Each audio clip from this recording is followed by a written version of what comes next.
So this is my MK2 Audi TTS. Moving forward.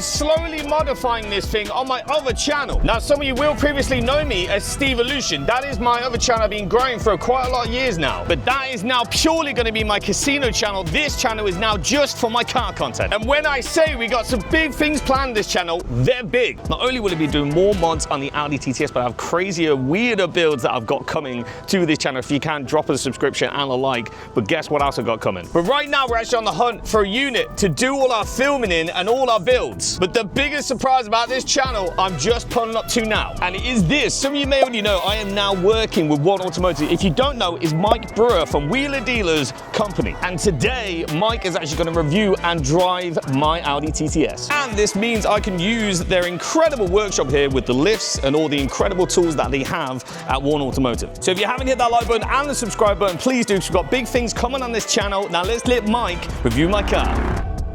Whoa. Look at that thing. There you go, Mike. Steve-o. My Audi TTS. It looks like you've reversed it into a shop that makes everything go faster. Pretty much, man. How are you, Steve? I'm good. How are you doing, man? Very good. Mate, I'll tell you what, that looks like it's doing 100 mile an hour stationary, doesn't it? It looks absolutely fabulous. I love what you've done with it. Yeah, so it is a 272 brake horsepower, but it has been stage 1 mapped. So it was originally a 225? No, it's 272 originally. It was? And now it's been stage 1 mapped, so it's gone up a little bit. Do you know to what? I wish I knew. He gave me a load of numbers, and I was like, oh. Starts with a 3? Yeah, usually starts with a 3, I reckon, around there. But he said they added about 30 more horsepower, so I'm hoping it's around a 3, something like that. But I love the carbon mirrors. Well, they're actually carbon fibre look mirrors. Carbon effect. I had it next to my mates. I just don't think they're that bad. No, they're very good. Like, there's the only ones. Real carbon fibre split. There's actually for an Audi A3 that I cut down and kind of made to size, and they weirdly fit pretty good for it. They look really good. The split. Well, that's the only thing I don't actually like, is the splitter. You don't like it? I've tried many different things because basically you can't find a carbon fibre splitter in this unless it's really expensive. So I got a Maxton one. So I tried to wrap it at first. Terrible. That's actually hydro dipped. That's why to give it a look, but you can see there's a lot of repairs and stuff. So my plan is to make an actual carbon fibre one myself. What don't you like, the shape? I don't mind the shape. It's just the finish on it isn't all right, great. Okay. Well, you can gloss black that. Yeah. Well, yeah. You could. It's one of them. You could gloss black it. So come around. Obviously, I've done the wheels and the suspension. Yeah. Maxton as well. Yeah. No, this one isn't a Maxton. This is actually from some company in Malaysia, real carbon fibre, because couldn't find one that I wanted to go around the sides. Yeah. And I found that one. The only problem I'm having is it's kind of touching the carbon fibre, the exhaust. So I want to get a new exhaust on this thing, obviously, to make it a little bit louder too. Okay. And of course, this makes it go at least 100 miles or more. 100 miles an hour faster. Yeah, definitely, 100%. Now, this is actually a rare spoiler because most of the ones you put on an Audi TT, they usually bolt onto the original, because this has the spoiler that goes up and down. You bolt it onto that so it can't go up and down, and that's mostly the one that you get, and you get it from the RS version. Right. But this one actually goes on the outside. Looks really nice. Actually still goes up and down when you need to, so yeah. I like it with the tints, the privacy glass all the way round. New black badges too. Yeah, new black badges. I think you've done a really nice job of it. Thanks, I come from a dare I say, custom car culture. So my dad was a famous customizer.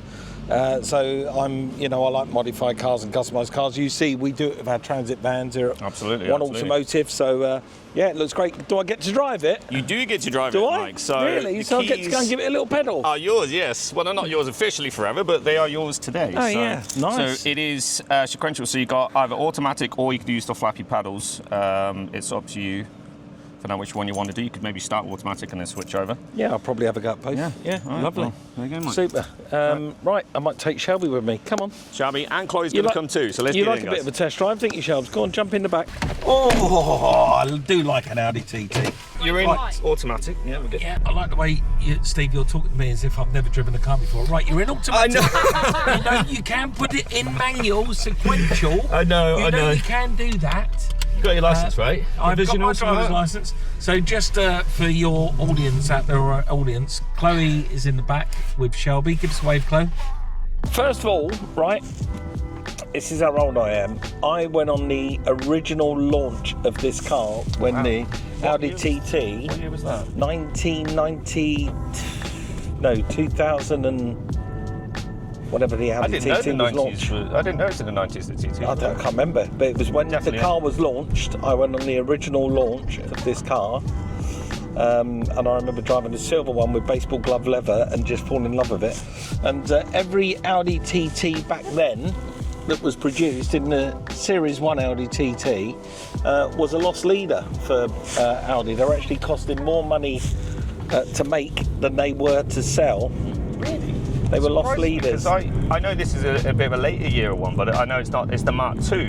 But I absolutely love this thing. Yeah, they're great. I mean, they were loss leaders because things like, it was complicated shapes back then. The tooling for the rear lights, they were zillions. Yes. Yeah. And the tooling was incredibly expensive. And Audi were just keen because they put the car out there as a concept car originally, and it got such good attention by the press, the worldwide press, that they decided to put it in production. And when they did, they realised obviously they couldn't make it for the money that they wanted to, or it would be too expensive to sell.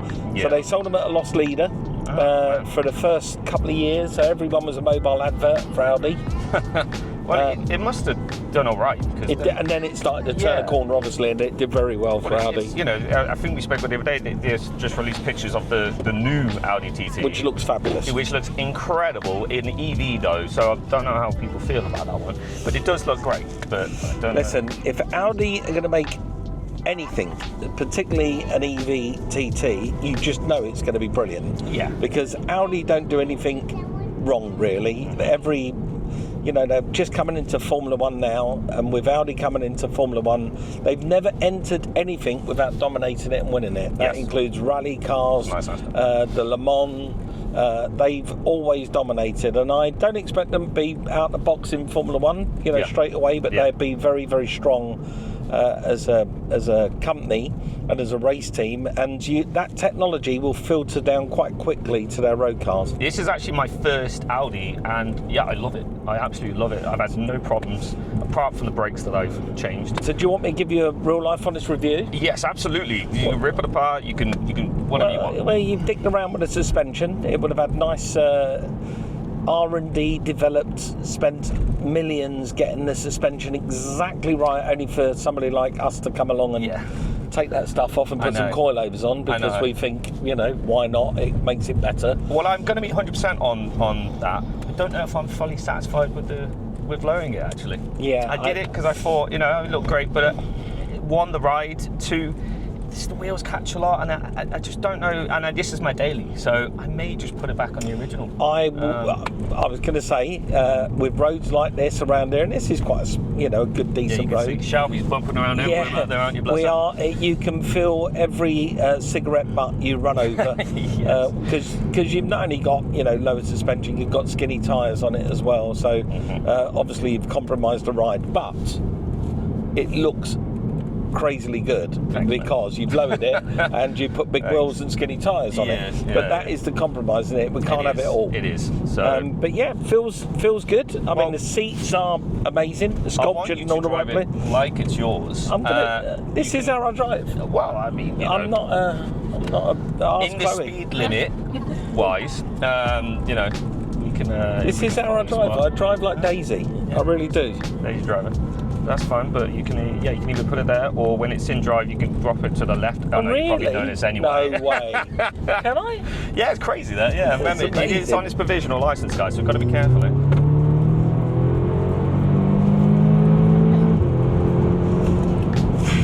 You hear the dump valve as well there at the end. Whoever mapped that did a very, very decent job. Big shout out to Vizu, incredible. Yeah, well done, son, because you've got very good power all the way across the range. You can feel the torque coming quite early. It filters out at the top of the rev range, but there's a big dose of torque right in the middle, so it puts you in the back of your chair. I like it. It's very good. You going flappy paddle now? I'm going to go flappy paddle. going for the flat pedal.